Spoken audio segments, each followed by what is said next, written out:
नमस्कार, आप सभी देख रहे हैं न्यूज कैपिटल एक्सप्रेस। मैं हूं आपके साथ अंजलि त्यागी। आइए रुक करते हैं आज की ताजा तरीन खबरों की ओर। आज ऑल इंडिया मुस्लिम त्योहार कमेटी के संरक्षक शमशुल हसन की सहमति एवं राष्ट्रीय अध्यक्ष मोहम्मद दानिश खान की अनुशंसा पर काजी फुरकान अली साहब को राष्ट्रीय प्रवक्ता नियुक्त किया गया। इस मौके पर प्रदेश मीडिया प्रभारी आरिफ खान, जिलाध्यक्ष एजाज कुरैशी, दाऊद भाई उपस्थित थे। सभी ने काजी फुरकान अली साहब को उनकी नई भूमिका के लिए बधाई दी और आशा व्यक्त की कि वे अपने दायित्वों को प्रभावी ढंग से निभाएंगे। काजी फुरकान अली साहब ने इस अवसर पर कहा कि वे अपने अनुभव और उत्साह के साथ ऑल इंडिया मुस्लिम त्योहार कमेटी के कार्यों को आगे बढ़ाने में कोई कोर कसर नहीं छोड़ेंगे। उन्होंने ये भी बताया कि वे समुदाय के उत्थान के लिए विभिन्न कार्यक्रमों और योजनाओं पर काम करेंगे ताकि समाज में सकारात्मक बदलाव लाया जा सके। ये नियुक्ति न केवल काजी फुरकान अली साहब के लिए एक नए अध्याय की शुरुआत है, बल्कि मुस्लिम समुदाय के लिए एक नई आशा का संचार भी करती है। उनके नेतृत्व में उम्मीद की जा रही है कि ऑल इंडिया मुस्लिम त्योहार कमेटी राष्ट्र में सामाजिक और सांस्कृतिक कार्यक्रमों को बढ़ावा देने में एक महत्वपूर्ण भूमिका निभाएगी। इस नियुक्ति से राष्ट्र में मुस्लिम समुदाय के बीच एकता और सहयोग की भावना को बढ़ावा मिलेगा, जो कि वर्तमान समय की आवश्यकता है। काजी फुरकान अली साहब की अध्यक्षता में कमेटी न केवल धार्मिक त्योहारों को मनाने का काम करेगी, बल्कि समाज में शिक्षा, स्वास्थ्य और आर्थिक विकास के लिए भी कदम उठाएगी। कुल मिलाकर काजी फुरकान अली साहब का ये नया पद मुस्लिम समाज के लिए एक सकारात्मक बदलाव का प्रतीक है और उनके कार्यों का असर आने वाले समय में स्पष्ट रूप से दिखेगा। नियुक्ति के इस मौके पर कमेटी के राष्ट्रीय अध्यक्ष दानिश खान एवं प्रदेश के मीडिया प्रभारी मौजूद रहे। आज बड़ा खुशी का पल है कि ऑल इंडिया मुस्लिम त्योहार कमेटी निरंतर दिन ब दिन अपने जो जिस प्लेटफॉर्म पे लाना था हमें उस प्लेटफॉर्म पे पहुंचती जा रही है। और ख़ुशी की बात यह है कि हमारे बीच में काजी फुरकान साहब जो कि छतरपुर खजुराहो से आते हैं, उनको 2 दिन पूर्व राष्ट्रीय प्रवक्ता, चूँकि एक समाजवादी पार्टी के प्रवक्ता भी रहे हैं, वरिष्ठ सपा के नेता हैं, उनको एक नई जिम्मेदारी, राष्ट्रीय प्रवक्ता की जिम्मेदारी हमारे राष्ट्रीय अध्यक्ष दानिश खान हम लोगों के द्वारा दी गई थी। आज हमारे बीच में वो मौजूद हैं और इस उम्मीद के साथ, इस यकीन के साथ ये जिम्मेदारी दी गई है कि आप इस ऑल इंडिया मुस्लिम त्योहार कमेटी के ज़रिए आप तमाम फ़िरक़ों की, तमाम लोगों की, चाहे वो किसी धर्म का हो, किसी मज़हब का हो, सबको साथ लेकर चलेंगे। सबके सुख दुख में हम लोग एक दूसरे के साथ रहेंगे। और हमारा मज़हब, हमारा धर्म नहीं सिखाता आपस में बैर रखना, इसलिए हमने ऊपर लिख रखा है कि सारे जहाँ से अच्छा हिंदुस्तान हमारा। इनके दिली की गहराइयों से मैं इस नई जिम्मेदारी की मुबारकबाद देता हूँ और ये आपसे उम्मीद करता हूँ कि आप भी ऑल इंडिया मुस्लिम त्योहार कमेटी को एक ऊंचाइयों पर, बुलंदियों पर ले आके खिदमत का काम करेंगे, सेवा भाव से काम करेंगे। और मैं चाहता हूँ कि जो ये जिम्मेदारी मिली है इसको आप आगे बढ़ाइएगा। बहुत सारी मुबारकबाद आपको और आपको अल्लाह कामयाब करे और कामयाबी हो आप। मैं बता दूं कि मेरा नाम फुरकान काजी, हम समाजवादी पार्टी के प्रमुख प्रवक्ता रहे और अभी समाजवादी पार्टी के हम पूर्व प्रमुख प्रवक्ता हैं। हमारा ये है कि समाजवादी पार्टी के बारे में हम आपको थोड़ा सा बता दें। समाजवादी पार्टी समाजवाद का अर्थ ये है सभी धर्मों को लेकर चलना। और सबसे बड़ी बात हमारे बड़े भाई शमशुल हसन वल्ली भाई, जिन्होंने ये एक जिम्मेदारी हमें दी है, हिंदू मुस्लिम एकता जो समाज अपना जो त्यौहार कमेटी है, इसकी जिम्मेदारी सौंपी, जिसका राष्ट्रीय प्रवक्ता बनाया। हम भाई साहब का और हमारे राष्ट्रीय अध्यक्ष का और सभी लोगों का, कमेटी का तहे दिल से शुक्रिया अदा करते हैं। दूसरी बात यह है कि हर कौम में गरीब, पिछड़े, अति अल्पसंख्यक या जो भी हैं, आदिवासी वगैरह, सभी लोगों का मान सम्मान रखें। और जो कमेटी है, हमारी कमेटी को और आगे ये देखना चाहिए कि कहाँ पे कौन गरीब किस तरीके से परेशान है, उनकी मदद हमारे वल्ली भाई बखूबी करते हैं। आप लोग भोपाल से हैं, अच्छी तरह जानते हैं कि वल्ली भाई साहब हर एक दबे कुचले लोग, आज भीड़ भी लगी रही बहुत और इंशाल्लाह लगी रहती है रोज़, वो उनकी मदद भी करते हैं। और हम अपनी तरफ से ये वल्ली भाई को आश्वासन देते हैं कि कभी भी आपको हमारी तरफ से कोई आँच या कोई ऐसी बात नहीं आएगी जिससे कि हम उस पर खड़े ना उतरें। हम जहाँ भी मुस्लिम कमेटी जो हमें पहुँचाएगी हिंदुस्तान के कोने कोने में, वहाँ हम जाने के लिए तैयार हैं। और तमाम वर्ग, हिंदू, मुस्लिम से ईसाई, उनमें गरीब, पिछड़े, अति पिछड़े, इन लोगों का विशेष रूप से ध्यान रखेंगे। इंशाल्लाह खजुराहो में तो हम पहले ही से हमारे हालांकि भैया दुबे भी बैठे हैं, वो भी जानते हैं कि हम ये इसका तो काम हम पहले से ही कर रहे हैं। लेकिन आज हम क्या है कि एक चैनल के माध्यम से आपके खोल के या वो जो हमें राष्ट्रीय प्रवक्ता बनाया गया उसके माध्यम से, बाकी सामाजिक कार्यकर्ता का काम तो हम वहाँ करते ही रहते हैं। कहीं भी है खजुराहो में हमारे बारे में कोई भी पूछे तो बता देगा कि भाईजान सबके लिए आते रहते हैं। दिवाली से पहले हुजूर विधानसभा में विशेष स्वच्छता अभियान विधायक रामेश्वर शर्मा ने चलाया।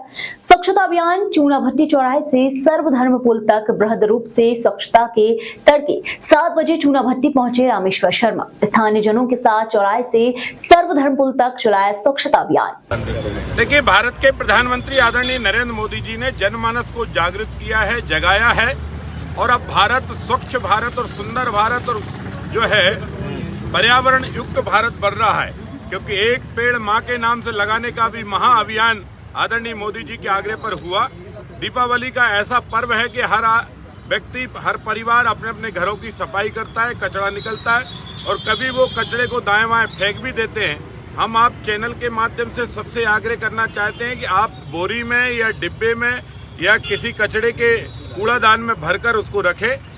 2 या 3 दिन के अंदर सफाई अभियान हमारा पूरा शहर में चलेगा, चल रहा है, और उसके दौरान जो आपके पास कचरा है वो उनको दे देंगे तो वो जहाँ वहाँ फेंका नहीं रहेगा, उसके कारण गंदगी नहीं होगी। और ये सफाई अभियान हमने 6 लेन रोड पर शुरू किया है। पूरे भोपाल में अभियान और तेजी से चल रहा है। मैं समझता हूँ सुंदर भोपाल, स्वच्छ भोपाल का जो है नंबर 1 इस बार हम लोग जीतेंगे, और मोहन यादव जी के नेतृत्व में विकास और पर्यावरण और स्वच्छता के अभियान को आगे बढ़ाएं। मुख्यमंत्री डॉक्टर मोहन यादव ने मीडिया से चर्चा में कहा कि राज्य सरकार ने सभी अधिकारी कर्मचारियों का महंगाई भत्ता बढ़ाने का निर्णय लिया है। मेरी अपनी ओर से सबको बधाई है। उन्होंने कहा कि इसकी बधाई डबल तब हो जाती है जब दीपावली भी है और इस अवसर पर मध्य प्रदेश स्थापना दिवस का कार्यक्रम भी है। 1 नवंबर मध्य प्रदेश के गठन की पहली तारीख, जो 1956 में एक नए प्रदेश का आकार साकार लेकर आई। इसके मध्य में हम सब अपनी अपनी दिनचर्या चलाते हुए देश की सेवा, मध्य प्रदेश की सेवा समान रूप से आगे बढ़ती जाए, इस भाव के आधार पर हम काम करते रहते हैं। मेरे सभी अधिकारियों कर्मचारियों को मिस नाते भी बधाई देना चाहूँगा। आप सब अपने लगन, मेहनत, सकारात्मक सोच के कारण मैं पूरे देश के अधिकारियों कर्मचारियों में एक विशेष पहचान रखते हैं। इस नाते से सरकार का भी उत्तरदायित्व है कि आपके हितों का भी ध्यान रखें। मुख्यमंत्री डॉक्टर मोहन यादव ने बताया कि राज्य शासन द्वारा 46% महंगाई भत्ता वित्त विभाग के प्रति पत्र द्वारा 14/3/2024 द्वारा स्वीकृत किया गया है। इसके आधार पर स्वीकृति महंगाई भत्ते की दर पर 1 जुलाई 2023 से प्रभावशील की गई थी। एरियर राशि का भुगतान किस्तों में किया जाएगा। अब सभी शासकीय सेवकों को 1 जनवरी 2024 से महंगाई भत्ता 50% की दर से दिया जाएगा। अभी अक्टूबर चल रहा है, लेकिन हम इसे 1 जनवरी से देंगे। मुख्यमंत्री डॉक्टर यादव ने अपील करते हुए कहा कि हम सभी दीपावली के अवसर पर अपना ध्यान रखें और अपने आसपास के लोगों का भी ध्यान रखें। गरीब से गरीब आदमी की आंखों में भी आनंद आए। आप सभी से यही कामना करते हुए पुनः दीपावली की बधाई, मंगल कामनाएं।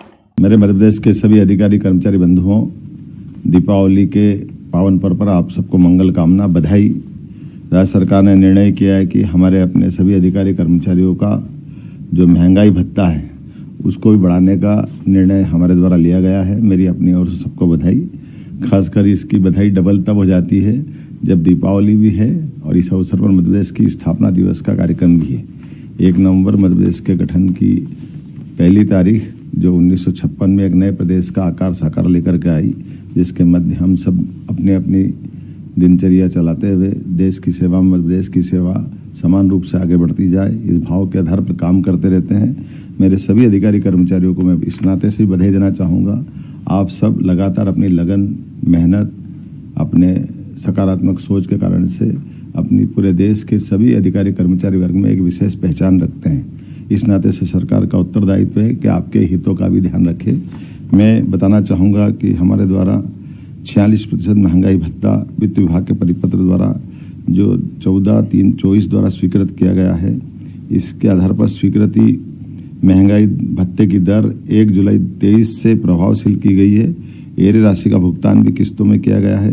अब सभी शासकीय सेवकों को 1 जनवरी 2024 को महंगाई भत्ता 50% दर से दिया जाएगा। अर्थात एक बार फिर दोहराना चाहूँगा, सभी शासकीय अधिकारी कर्मचारियों को महंगाई भत्ता 1 जनवरी 2024 से 50% की दर से दिया जाएगा। आज हमारा अक्टूबर चल रहा है, लेकिन हम आप सबको 1 जनवरी से देंगे। मेरी अपनी ओर से एक बार आप सबको पुनः बधाई। दीपावली के अवसर पर अपना ध्यान रखें, आसपास वालों का ध्यान रखें। हम सब मिलकर गरीब से गरीब आदमी के भी आंखों में आनंद आए, उसको लेके चलें। आप सबसे यही कामना करते हुए एक बार पुनः आप सबके प्रति मंगल कामना। जबलपुर कैंट इलाके में एक महिला द्वारा बेची गई जमीन पर बहू द्वारा कब्जा किए जाने और खरीदार के साथ मारपीट की घटना सामने आई है। पीड़ित परिवार ने कैंट थाने में इसकी रिपोर्ट दर्ज कराई है। पुलिस पीड़ित की शिकायत पर मामले की जांच कर रही है। बताया जाता है कि कैंट इलाके में एक 1972 से रोहिणी सराफ के मकान में जाटव परिवार द्वारा एक दुकान संचालित की जा रही थी। रोहिणी सराफ को जब पैसे की जरूरत थी तो उन्होंने अपनी जमीन जिस पर जाटव परिवार द्वारा दुकान संचालित की जा रही थी, उन जाटव परिवार के धनराज जाटव को 2023 में रोहिणी सराफ ने बेच दिया। वहीं जमीन बेचने के बाद जमीन विक्रेता की बहू मीना सराफ द्वारा जाटव परिवार को परेशान किया जाने लगा। दिवाली के पूर्व जब जाटव परिवार दुकान की सफाई के लिए गया तो मीना सराफ ने उनके साथ मारपीट की और उन्हें वहां से भगा दिया। आखिरकार जाटव परिवार ने पुलिस थाने में जाकर मामले की रिपोर्ट दर्ज कराई है। इधर जमीन विक्रेता परिवार की रोहिणी सराफ साफ साफ कह रही हैं कि उन्होंने अपने हिस्से की जमीन जाटव परिवार को बेची है। जबलपुर से वाजिद खान की रिपोर्ट। क्या कंप्लेंट लेके आए हैं, क्या हुआ है साथ? हमारी कंप्लेन ये है कि हम लोग अपनी दुकान में साफ़ सफाई करने गए थे तो वहाँ पर ये जो पीछे जो महिला रहती है वो आकर बीच में खड़ी हो गई और हम लोग को ना साफ़ सफाई करने दे रही थी। हमारी जो दुकान है यानी कि उसके सामने बिल्कुल आके खड़ी हो गई। उनकी लड़की भी आके खड़ी हो गई कि हमारी दुकान है, हमारा यानी कि हमारा है ये सब पूरा एरिया, आप इधर सफाई नहीं कर सकते। जो कि हम लोगों ने ये दुकान अभी पहले हमारी डैडी की थी, 50 साल पुरानी है ये दुकान और हम लोगों ने अभी ये खरीदी है, अभी 1.5 साल करीब हो रहे हैं तो हम लोग ने खरीदी थी। मगर हम लोग ने सोचा कि अब साफ़ सफाई करके दीपावली की पूजा पाठ करें, इसके कारण हम लोग गए वहाँ पर। मगर वो तो खड़ी हो गई और लड़ने लगी। ये देखिए जुआ झपटी के कारण हम लोगों को इतना इन्हें खरोच अरोच के मारने लगी हैं ऐसा, और बहुत सारे लोगों को ऐसे बुला लिया और बस यही सब चल रहा था वहाँ पर। आप कहाँ पर आए? हम लोग ये थाने आए थे उन लोग, थाने उनके खिलाफ रिपोर्ट डाली। ये कैंट थाने आए हम लोग। तो आप यहाँ शिकायत, अभी आपकी रिपोर्ट हो गई, हाँ रिपोर्ट लिखवा दी है। आपको क्या आश्वासन मिला है? आश्वासन यही मिला है कि अभी कार्रवाई करी जाएगी। फिर उस ये कब्जा करने वाले कौन है? कब्जा करने वाले जो वहाँ पर पहले से रहती थी, यानी कि जिन्होंने बेची है, यानी कि जो आंटी थी उन्होंने बेची थी पर उनकी बहू है, जो उनकी जो बहू है तो अब वो कब्जा करी। और आंटी जो है जिन्होंने बेची थी वो कह रही है कि नहीं हमने बेच दी है। उनने सास ने सब चीज़ बता दिया कि हमने बेच दिया है, रजिस्ट्री है, हर चीज़ है, मगर वो बहू है जो कब्जा कर रही है हमारी ज़मीन पर। आपका नाम? मेरा नाम है पूजा जाटव। ने मुझे दिया, बेचेनामे में दिया और दुकान थी धनराज जाटव को 40-50 साल से कर रहे हैं। तो मेरे को एक मकान रहने के लिए नहीं मिला। इनको मैंने 389 से बेदखल तो किया नहीं। वो मकान आज भी जहाँ ये रह रही हैं मीना सराफ, उस मकान को मैंने इन्हें बोले कि खाली कर दो। इन्हें बोले हमारी दुकान इतनी पुरानी हम खाली नहीं करेंगे। तो हमें पैसे की ज़रूरत थी कि हम भी अपने रहने की व्यवस्था करें, तो हमने इनको बेच दिया। तो जब उनको बेच दिया और तुम रह रहे तो तुम्हें ज़रूरत क्या है उनकी दुकान में घुस के उनके सामान को छूने की? ये बताइए, ये गलत है कि नहीं है? तो वहाँ जो मारपीट हुई है वो किनके साथ? वो इन लोगों के साथ। हम लोग तो आपने बेचा है ये? हमने इनको बेचा है। ये आपका नाम? रोहिणी सराफ। मैं दुकान गया था तो बाजू में निर्माण कार्य चल रहा था तो मैं देखा बाजू में उन्होंने कचड़ा हुआ डाला हुआ था। मैंने कचड़ा थोड़ा अलग कर दीजिए, तो फिर कचड़ा अलग करवाया, देखा तो मेरी दुकान जो थी जो पुरानी 1972 से चली आ रही थी और पिताजी संचालित करते थे। आंटी ने जो बेचा था जो मेरी संपत्ति को, ये अपने इनकी स्वार्जित संपत्ति थी, है ना। इन्होंने इसको मुझे बेचा है 2023 में। अभी हुआ क्या है? मैं बता रहा 2023 में बेचा है।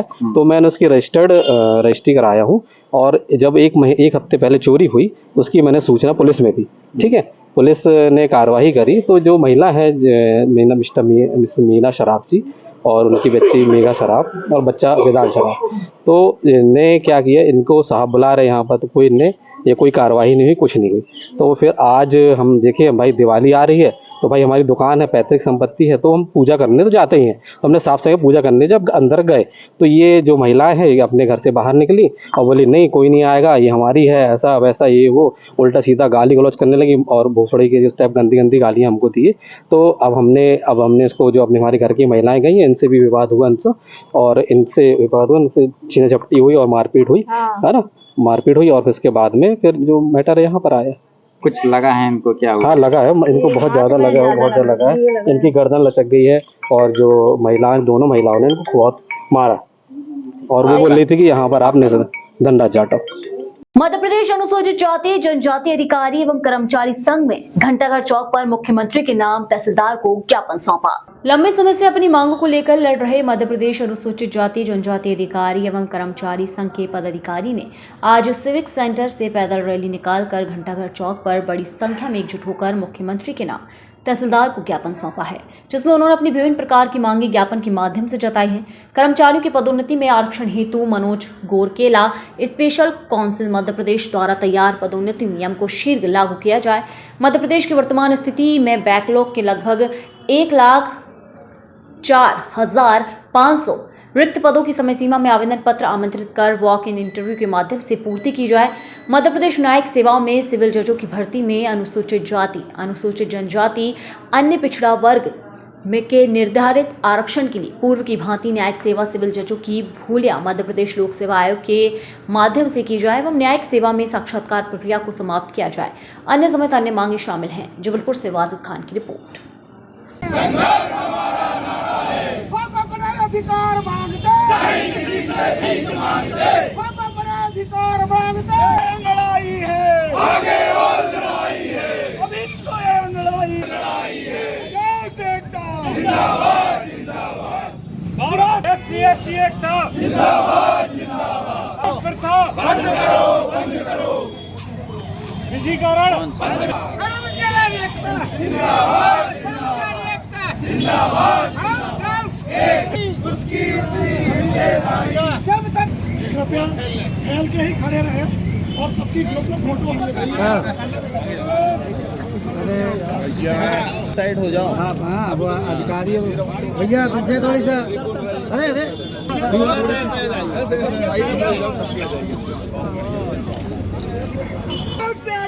जिंदाबाद जिंदाबाद।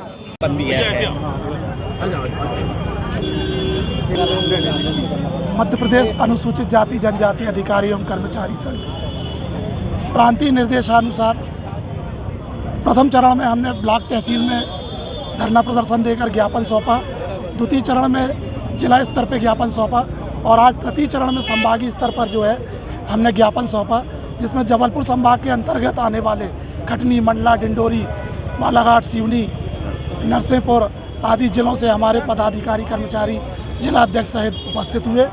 और हमारा जैसा कि प्रमुखतः मांग है कि जो प्रमोशन में है हमें आरक्षण दिया जाए। जो हमारे सुप्रीम कोर्ट के वकील हैं माननीय मनोज गोरकेला जी, उनके द्वारा जो ड्राफ्ट तैयार किया गया है उसे जस का तस लागू किया जाए। साथ ही जो आउटसोर्सिंग प्रथा है उसे बंद की जाए और जो ठेका प्रथा चल रही है उसे भी बंद की जाए एवं विभिन्न विभागों में जो है रोस्टर का संधारण नहीं हो रहा है। साथ ही जो हमारे SC/ST के स्टूडेंट हैं उन्हें प्रत्येक माह की 10 तारीख को छात्रवृत्ति प्रदान की जाए और समयमान जो हमारे समयपाल कर्मचारी साथी हैं उनको भी समयमान वेतन देने जैसी हमने मांगे जो है माननीय मुख्यमंत्री महोदय के नाम सौंपी है। और अगर ये मांग हमारी पूर्ण नहीं होती है तो इसके बाद हमारा अगला चरण जो है वो प्रदेश स्तर पर हमारा धरना प्रदर्शन और रैली का कार्यक्रम रहेगा। योगेश चौधरी, जिला अध्यक्ष, मध्य प्रदेश आजाद, जिला जबलपुर। शहर की महिला का अपहरण करने के बाद 4 व्हीलर में उसकी आबरू लूटी गई। पीड़िता किसी तरह दरिंदों के चंगुल से भाग निकली, जिसके बाद पुलिस को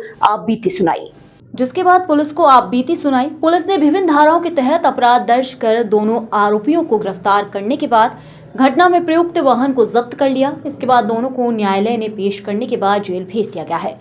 पुलिस के मुताबिक शहर में रहने वाली एक महिला किसी काम से बरेला गई हुई थी, जहां से दीपक पटेल एवं मोहित कुमार साहू नामक दरिंदों ने महिला को कार में जबरदस्ती बैठाया, फिर रास्ते में उसके साथ बारी बारी से रेप किया। बाद में पीड़िता ने थाने पहुंचकर पुलिस को पूरे घटनाक्रम से अवगत कराया। पुलिस ने विभिन्न धाराओं के तहत FIR दर्ज की, एक मंडला से तो दूसरा खमरिया से गिरफ्तार। वहीं ग्रामीण उप पुलिस अधीक्षक आकांक्षा उपाध्याय ने बताया कि 37 वर्षीय महिला की रिपोर्ट पर प्रकरण दर्ज कर दीपक पटेल पिता मुन्ना पटेल 25 वर्ष निवासी खमरिया और मोहित कुमार साहू पिता उमा कुमार 40 वर्ष निवासी मंडला को गिरफ्तार किया गया, जिन्हें न्यायालय में पेश कर जेल भेज दिया गया है। वारदात में प्रयुक्त 4 व्हीलर को जब्त कर लिया गया है। जबलपुर से वाजिद खान की रिपोर्ट। बलात्कार का मामला कायम हुआ था घोरा बाजार थाने में, जो कि बरेला ट्रांसफर हुआ था। उस जिसमें कुछ आरोपी गण पकड़े गए, क्या है उसकी? दिनांक 8/9/2024 के रात्रि 8:30 बजे की घटना पसिरचा होटल के बाईपास के पास की घटना थी, जिसमें थाना गोरा बाज़ार से 0 की डायरी आई थी, जिस पर से 28/9 को थाना बरेला में धारा 376 का अपराध फरियादिया की रिपोर्ट पर कायम किया गया था, जिसमें एक आरोपी मोहित साहू था जो मंडला का रहने वाला था और दूसरा खमरिया क्षेत्र का था दीपक पटेल, जिन्हें दोनों को गिरफ्तार कर लिया गया है और माननीय न्यायालय पेश किया जा चुका है। इसमें गाड़ी भी जब्त हुई है क्या सर? हाँ, दोनों से एक गाड़ियाँ जब्त हुई हैं।